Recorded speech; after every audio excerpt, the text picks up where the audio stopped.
I don't need both. Do you want some sherbet? No, ma'am. You sure? I'm positive. Did you ever have to take parachute jumping classes? I never had to use a parachute. Well, that's good. As long as that airplane will fly, I'm staying with it. But you had to have one on you or near you or something in the plane. They must have had parachute, right? Oh, I had parachute in the C-119 all the time, and I had one in the seat with me. Yeah. I was supposed to be wearing it, but I wouldn't. Dad said he is not going to parachute out of a perfectly good But you airplane. never ever jumped out of a plane? No. Not even with a parachute? No. Never. I went through parachute training Yeah. at Fort Benning and been in a parachute, but I've never bailed out of an airplane. Yeah. Okay. He's like, never have, never did, never will. It wouldn't bother me to bail out. Now, But maybe. if the airplane is airworthy, I'm staying with it. Yeah. Did you ever drop any bombs?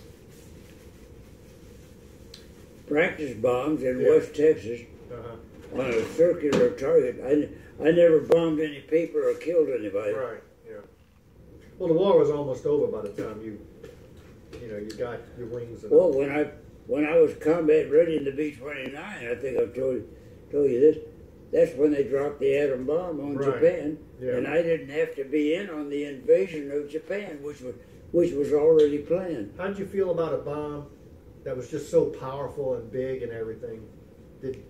Was that like shock and awe to everybody, or Well, did that you ever shocked. expect a weapon like that? The amount of people it killed was a shocker, but Yeah. it kept me alive. Exactly. Yeah, a lot of people thought it was shock and awe. Well, that's why the president, I think, decided to use it because it would end the war. Before Russia got the bomb too. Germany. It saved a lot of Japan lives, even though Sure. we killed a pile of them. Right. Exactly. Because that saved millions of Japs from death and invasion. We would have lost quite a few too, Oh, but absolutely. not the amount of Japs that would have been killed. Right. Not to mention the kamikaze pilots. I think at the time they only had like 6 or 7 bombs made, so it wasn't like they could drop them every day. I always but liked it was a that. game changer. I always liked that absolutely. comedian. I would like that comedian Jap. I think he was a Jap. He said he washed out of kamikaze co-pilot school. He washed out. Washed out a co-pilot. Washed a kamikaze co-pilot. Co-pilot. He washed out. You got to tell that one. that's really bad. He didn't make it. I think that's the worst disgrace of all. Really. God, we got an actual chuckle out of him. Yeah, that was a real good one. The meter went all the way over on that. Yeah, I saw that.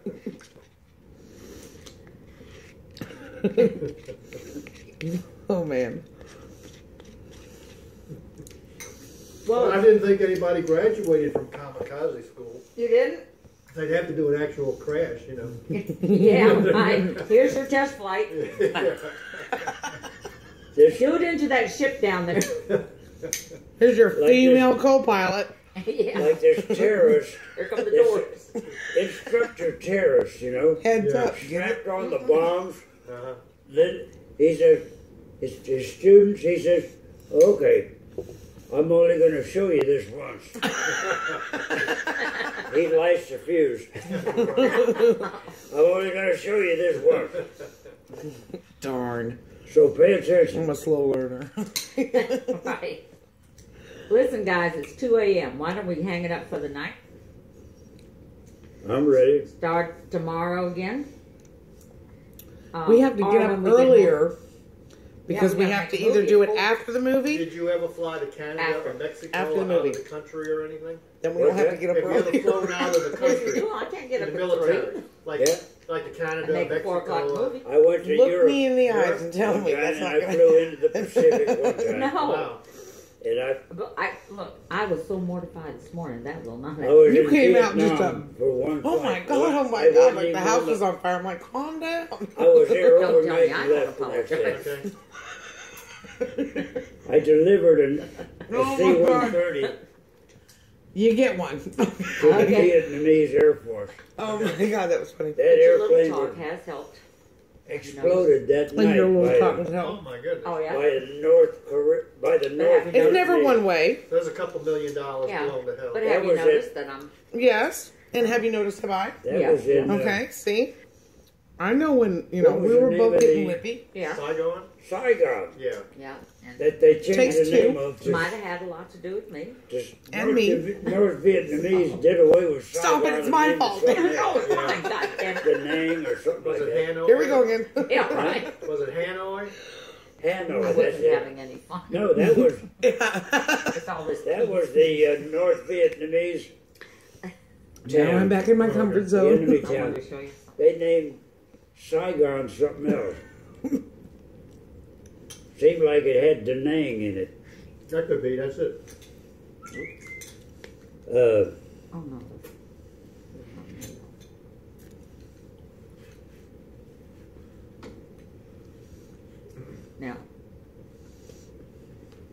Now what about Hanoi? I think they were talking about Da Nang. That was North Vietnamese, the enemy. I asked him if he ever flew They out of always the talk country. about the prisoners of war. Their prison camp, they call it the Hanoi Hilton. Oh yeah. Tomorrow we're going to cover you meeting Granny. And then I want you to try to remember remember how we sat in the garage last time and you were telling me all those stories. You didn't think anything of it. You know, landing. remind him. You can, but he told me a few I had never heard before. Yeah. And I sat there with my jaw permanently opened. We're going to talk about him flying the guys to make plans for the atom bomb, Okay, yeah. and we'll also cover his landing the 119 on the belly. We'll cover his May Day. That's what it was, the Mayday you told me about last time. I was like, how can you not Yeah. consider that? Like, oh my we'll God. cover his flying, almost flying into the trees because he read his altimeter wrong. Well, the falling asleep at the yoke one was pretty good today. Yeah. But see, that happens all the time. Let me tell you, I didn't know I was afraid of flying until the first time I ever went to get on an airplane. And then I figured out I was terrified of flying. But the reason is because, you know, when they used to have company over, it'd be, I guess, the flying buddies or something. And somehow I'd hear these stories about, oh, we dropped an engine over Montana or something. And I got this vision of, ooh, you know, we lost an engine, you know, over wherever. And I had the feeling, you know, the vision of these engines falling off the airplane. Okay, I didn't know lost an engine mean it just went out. Stopped Yeah, I working. thought it just like fell off or something, you know.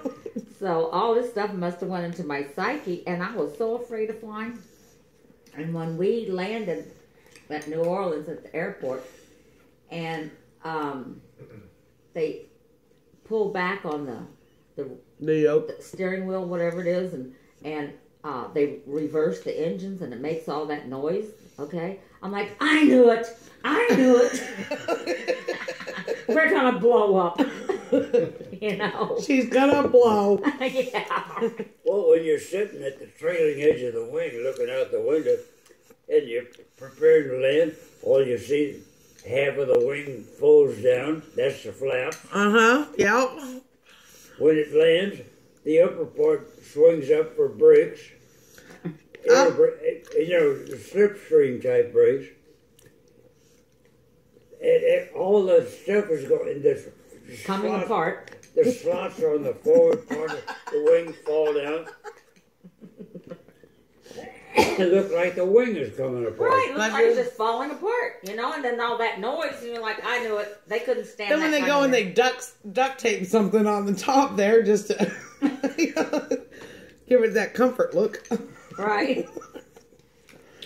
Not So- from Tennessee, you got some worries going on there. You know? I didn't know that reversing the engine is the brakes. I didn't know that. Well, That's a just like reverse thrust that I had on C-130 or the C-119 reverse thrust. It blows the air this way instead of that way. the other way. The engines don't reverse thrust. The engine doesn't reverse. The prop pitch The prop pitch.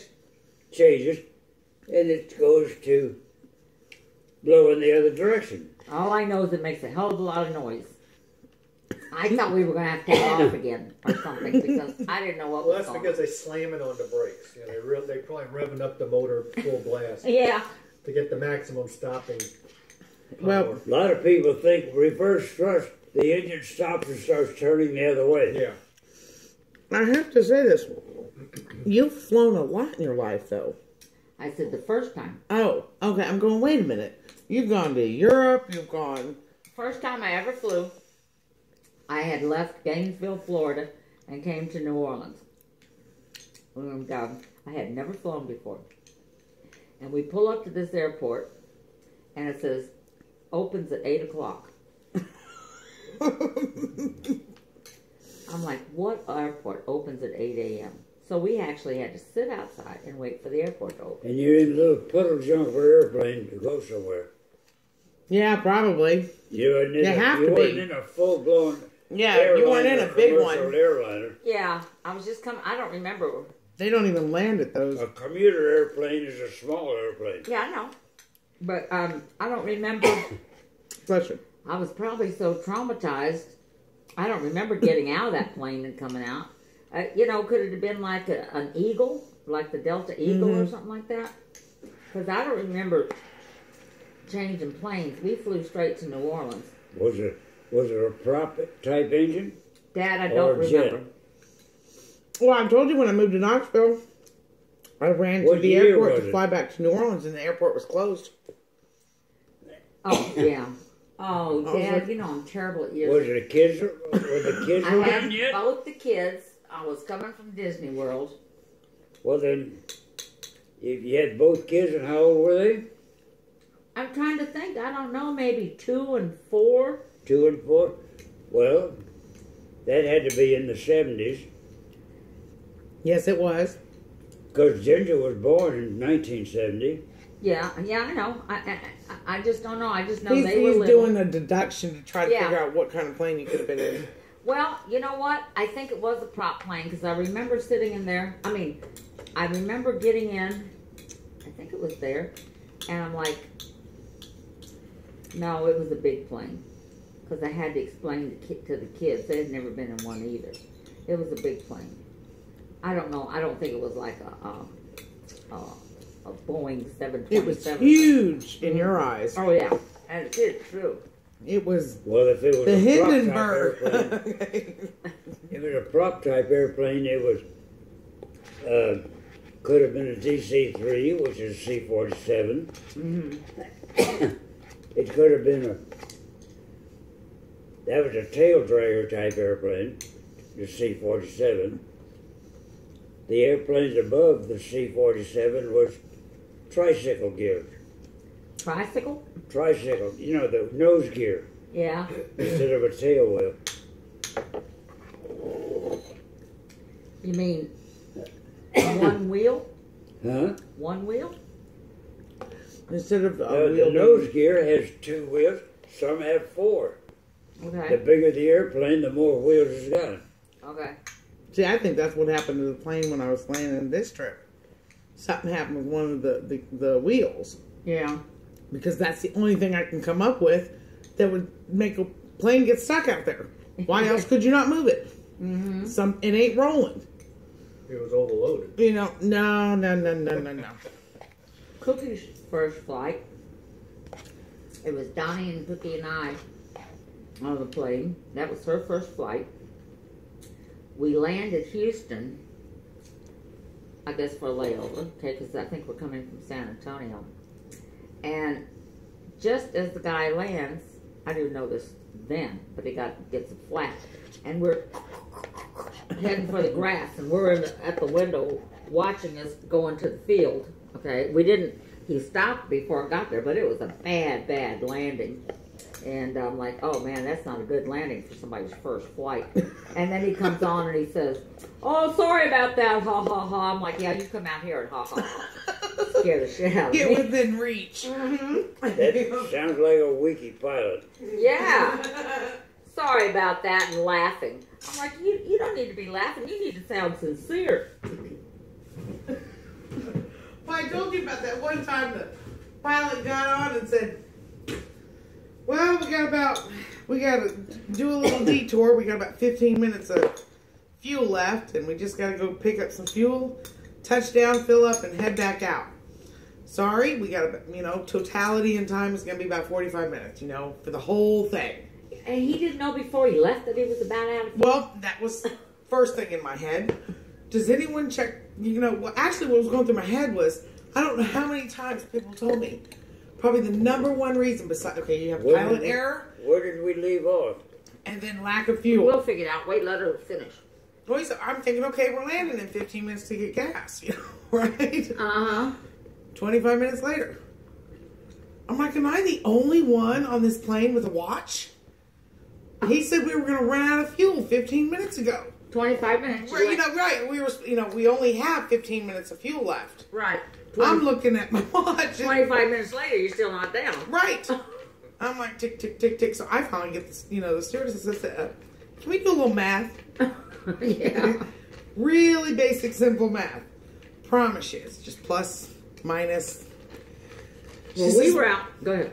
Well, she literally had, she goes, well, let me go find out. The captain gets back on the air. She doesn't come back to me. Mm-hmm. I have that really cocky look on my face at this point. Yeah. Okay, guys, it's going to take about another 15 minutes. And now at this point, I'm going, can you read the gauge? Right. Like, keep it up. We'll be where we're supposed to be. Right. I know. We're going to go down one with it. That was it. But that was one of those moments I was going, people should not get on, pilots shouldn't talk to people. We went out, Dad and I, we took Cassidy out to Big Bend country. Mm-hmm. And that's when we went and saw the Marfa lights and all this stuff.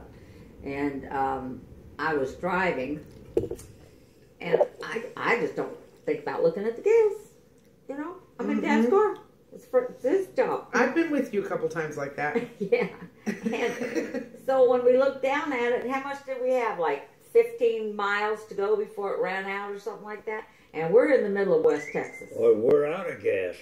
No, we were in the middle of West Texas, and we kept looking for a gas station, and every mile it ticks away, it's going down, down, down. Finally it got to 5, 4, 3. It's like the bomb's gonna blow. And we're at 0. This is coming back from the Big Bend country, and we were going through the Junction area. Oh, we were in Junction? Yeah, I knew we were coming back. We saw a little country gas station somewhere, and we went under the underpass or crossed over to the other side of the interstate, came back, and we made it. And this was a hybrid model Lexus. Yeah. And Lexus told me, said, if you run out of gas, just call Lexus. It won't start anymore. Really? That's amazing. But the thing is, when we were turning to get on, when we were getting off, we hit 0. When we were getting off the interstate, we hit 0, and I'm like, oh my God. So we still had to go up over the overpass and back to the gas station.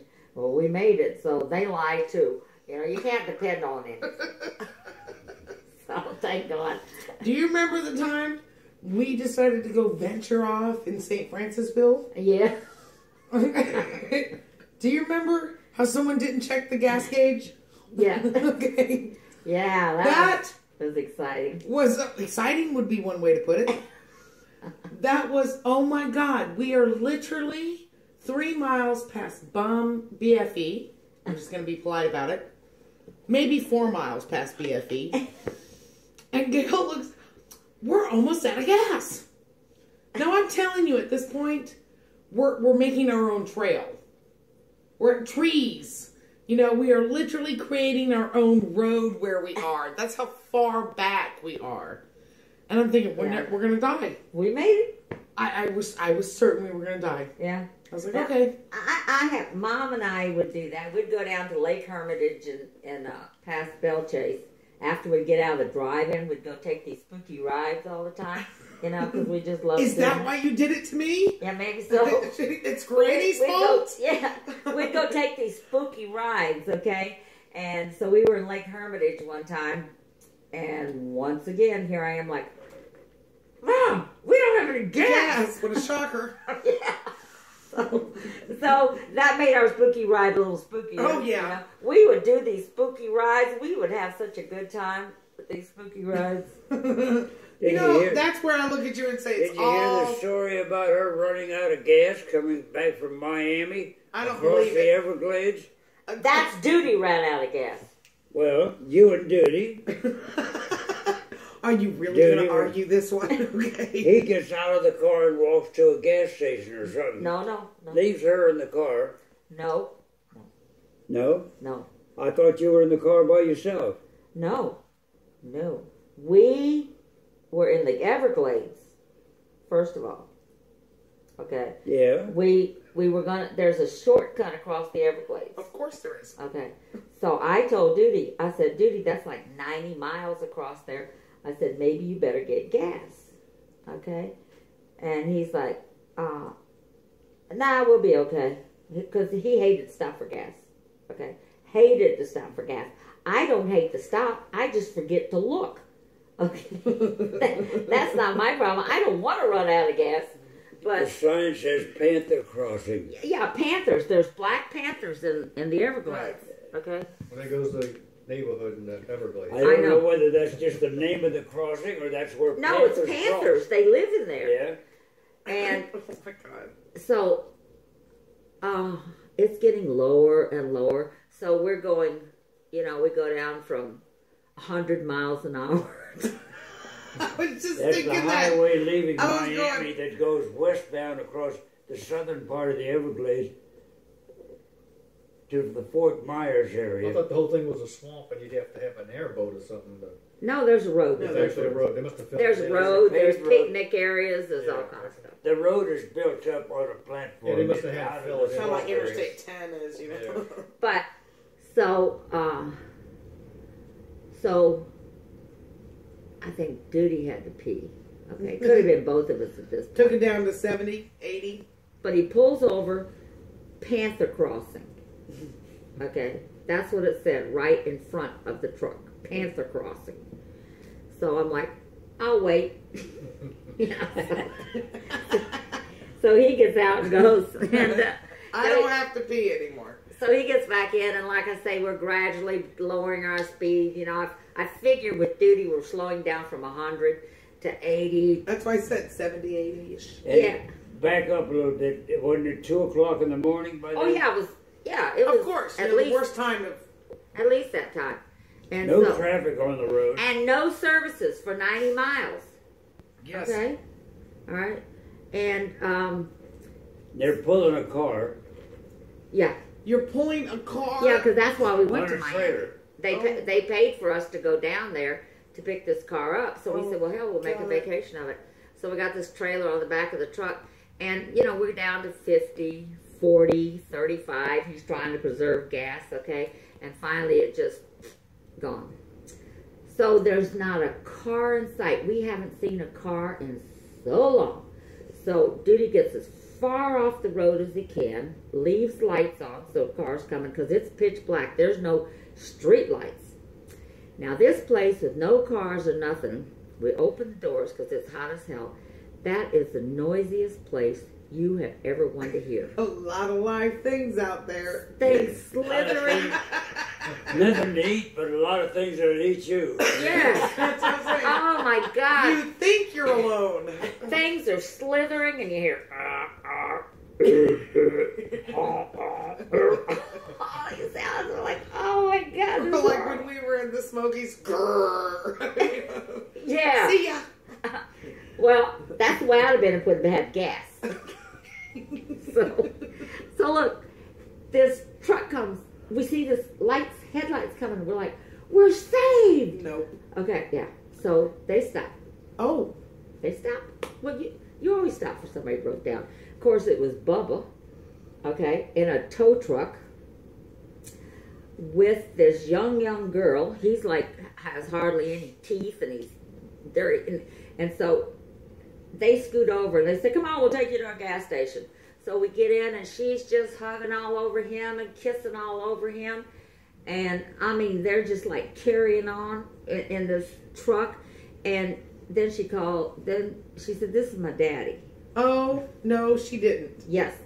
She said, oh, I'm so-and-so. Well, no, first I think they did that. She said, this is me and this is my daddy, whatever his name was. And I'm like, okay. And then they start making out. I'm like, okay. So Duty's got... That kind of love? Yes. Well, no, I mean, kissing and... Oh, that's how I thought you mean real love. No, because she's driving. He's driving, and she's just all over it. Like mounting type love. No, we were going down the road. Well, what you're describing is quite awkward anyway. Exactly. So like... Duty had brought his gun, because you never know, he never goes anywhere without his gun. So I feel him on my side doing something, because we're rather cramped in. I'm thinking. Because Bubba was half the place. Did you know him? No. Well, I got the impression that you said you knew him. No. No, not her daddy. And Strangers. It's total strangers. And so I feel him doing something, but it's dark, okay? And, we're like jammed in. He's getting the gun out of his pocket. Yeah, I would be too. Danger, stranger, danger. And he's got it like this because they are acting too weird. And we can just see us ended up as alligator bait. Okay. Well, somebody was going down with us if that was the case. Yeah, oh yeah. Because Duty would not hesitate to pull the trigger. No. Not for a minute. Well, neither would I. You know that. You, of all people, should know this about I know me. this. But finally, they got us to the gas station, and they said, you want us to give you a ride back? No. We'll walk. We'll take our chances out How many there. miles is that? I think it was about 25 miles. With the 100 animals out there very hungry, we're safer.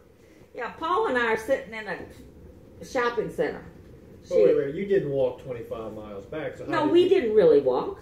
So how did you got to ride back? Yeah, we got a ride They back. hooked up with something else. Yeah, Okay, all right. yeah.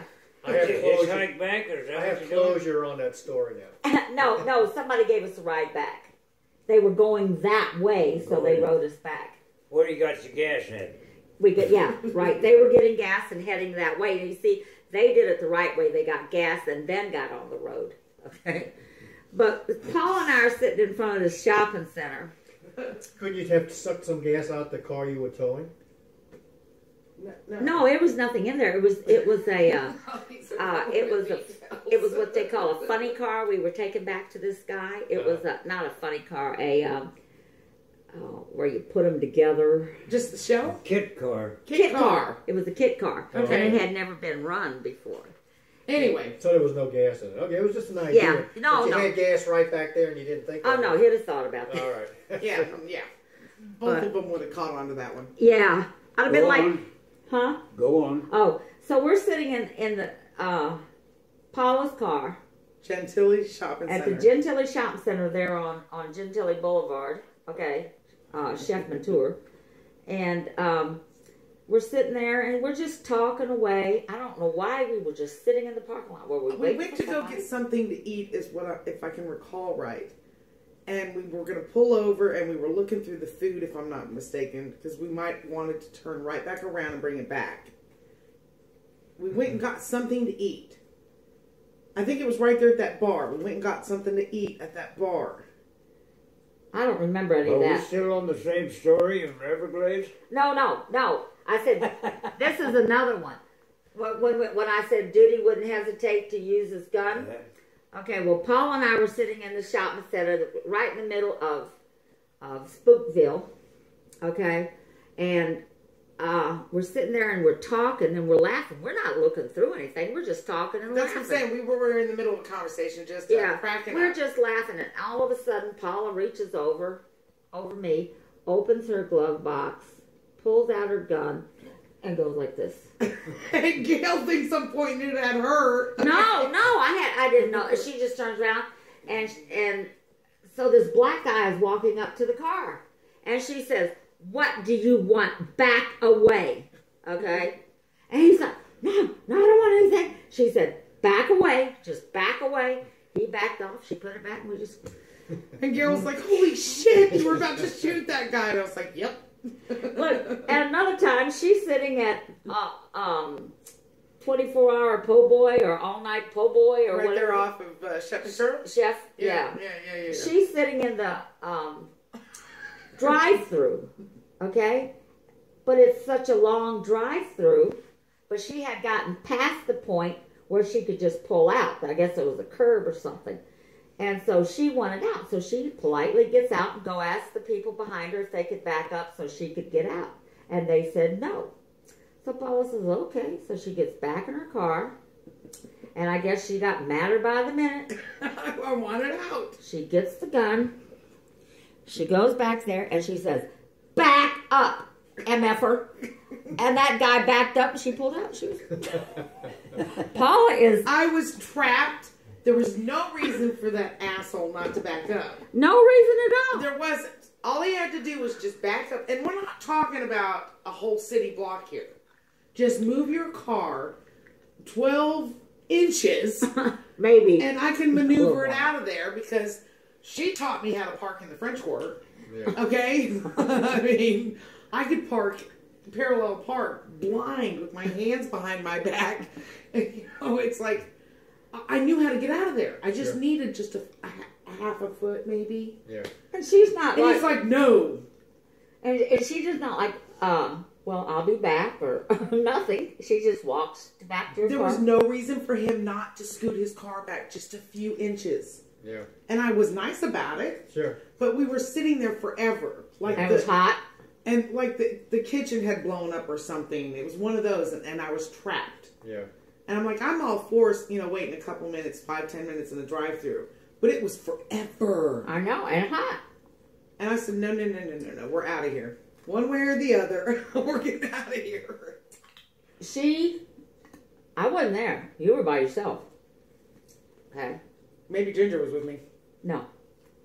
Someone was with me. Oh, well. How old were you then?